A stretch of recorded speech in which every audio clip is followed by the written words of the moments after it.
Yeah. Well, let me start with the specific example you give, right? Students can look at a text and they can come up with a particular interpretation and say, well, I mean, this is my interpretation. It doesn't matter what he meant or what she meant. In a sense, I would agree with that. That is, I sometimes use this phrase with my students. When an author completes a manuscript and puts the final period mark at the end of the text,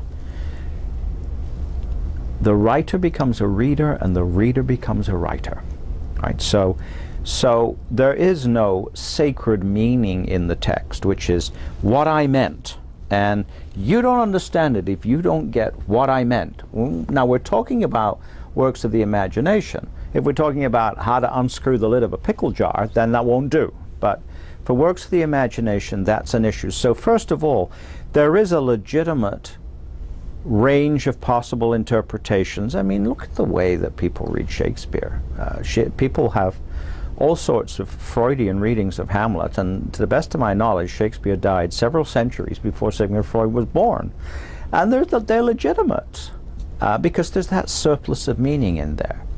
However, when someone offers an alternative meaning,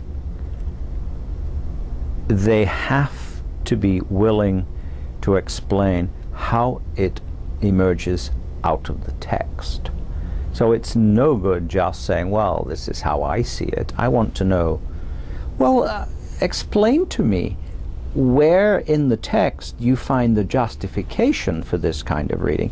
And you can find justifications for a Freudian reading of Hamlet, but you can't find justifications for any old reading of whatever.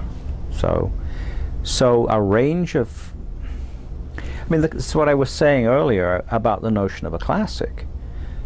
You define a classic as something that is so rich that it has a surplus of meanings, and that means that there are multiple possible interpretations of it.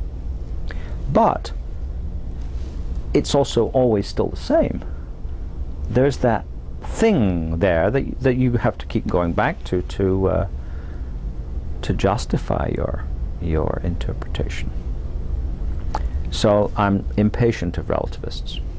In that sense, relativists in that sense, well, you know, what you think is fine for you and what I think is fine for me. No.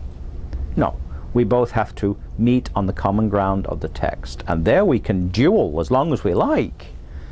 But we're dueling in terms of the way in which I justify my interpretation from the text and you justify your interpretation from the text.